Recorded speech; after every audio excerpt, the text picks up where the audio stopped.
ये है मसीह का प्यारा वचन, ये है वचन प्यारा। परमेश्वर के धन्य नाम की महिमा हो। प्रभात मनन के सत्र 2560 में आप सभी का बड़े प्रेम के साथ स्वागत करता हूं। आइए आज के मनन के लिए हम पढ़ते हैं यूहन्ना की पहली पत्री 3 अध्याय उसकी 3 पद। जो कोई उस पर यह आशा रखता है वह अपने आप को वैसा ही पवित्र करता है जैसा वो पवित्र है। मेरी समझ से यह पद समझाने की आवश्यकता नहीं है, क्योंकि कल के मनन में हम इस बात को देख चुके थे। उद्धार के अथवा हमारे मसीह जीवन के दूसरे चरण के बारे में प्रेरित यूहन्ना इस पद में समझा रहा है। जैसे मैंने कल के मनन में बताया था, जो व्यक्ति यीशु मसीह को अपना प्रभु एवं उद्धारकर्ता के रूप में ग्रहण किया वही वास्तव में मसीह जीवन को शुरू किया है। जो विश्वासी इस उद्धार का सही अनुभव में जीवन बिताता है, उसके जीवन की एक ही आशा होती है।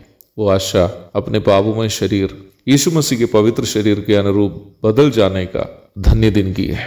यूहन्ना प्रारंभ में बढ़ी गई पद में ये कह रहा है कि निम्न आशा जिसके अंदर में है वह इस संसार में अपना जीवन कैसे बिताएगा। जो कोई उस पर अथवा यीशु मसीह पर यह आशा अर्थात एक दिन अपना भी शरीर मसीह के पवित्र शरीर के समान हो जाएगा, अपने आप को वैसा ही पवित्र करता है जैसा वह पवित्र है। बाइबल के अनुसार पवित्र जीवन का अर्थ केवल कुछ बुराइयों से अलग होकर जीना नहीं है। बाइबल के अनुसार पवित्र जीवन का एक ही अर्थ है, वो है यीशु मसीह का जीवन जीना। यीशु मसीह के जीवन के स्तर से नीचे स्तर के कोई भी काम जो मेरे और आपके जीवन से होता हो तो वो पवित्र जीवन नहीं है जो बाइबल सिखाती है। नेपाल के जिस पहाड़ी गांव में हम अभी सेवा कर रहे हैं, ये एक ऐसा क्षेत्र है जहां गैर कानूनी तरीके से लोग ओपियम नामक नशीले जो पदार्थ का निर्माण करने वाले पौधे की खेती करते हैं। यहाँ के लगभग सभी घर के लोग इस खेती में लगे हुए हैं, क्योंकि यहाँ तक पुलिस प्रशासन को इस जगह में आना बहुत कठिन बात है। ये बहुत ही ऊंचा पर्वतीय क्षेत्र है जहाँ तक गाड़ी वगैरह पहुंचना बहुत ही मुश्किल बात है।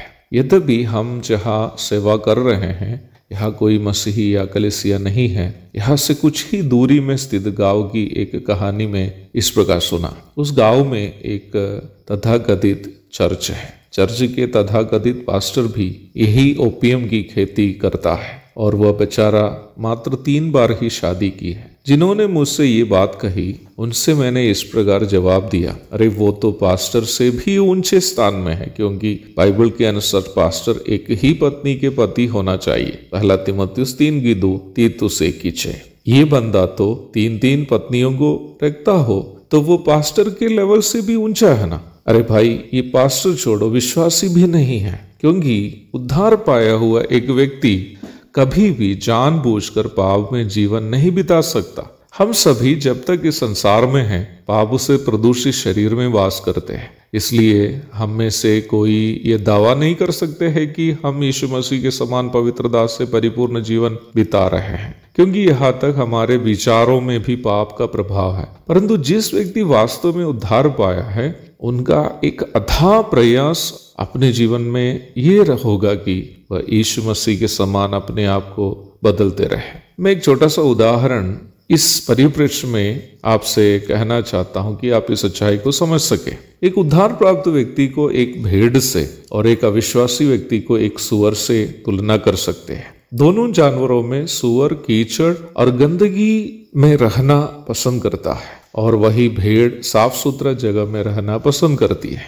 परंतु पांव फिसलने से भेड़ भी कीचड़ में गिर सकती है, पर जैसे ही वह कीचड़ में गिरती है उसकी कोशिश ये रहेगी कि जितना जल्द हो सके उतना जल्द उस कीचड़ से बाहर आए। वास्तव में उद्धार पाया हुआ व्यक्ति भी पाप में गिर सकता है, परंतु उसकी कोशिश ये रहेगी कि पश्चाताप करके जितना जल्द हो सके उतना जल्द प्रभु के साथ मेल मिलाप में आए। पहला यूहन्ना अध्याय 1 7 से 9 तक 2:1। वही जिसका उद्धार नहीं हुआ वो उस सूअर के समान होगा जो इस अवसर के तलाश में रहेगा कि पाप का आनंद उठा सके। मुझे सुनने वाले प्रिय भाई बहनों, आप ये परखें कि आप यीशु मसीह की भेड़ हैं या शैतान का सूअर है। एक और शुभ दिन की धन्य कामनाओं के साथ आज का मनन में यह समाप्त करता हूँ। प्रभु आप सबको आशीष दे। आमीन।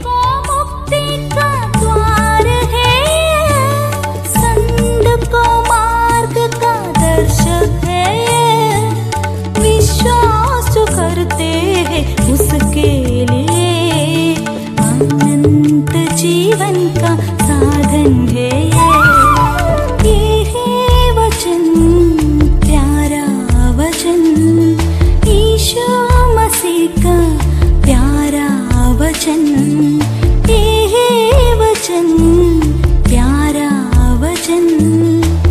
यीशु मसीह का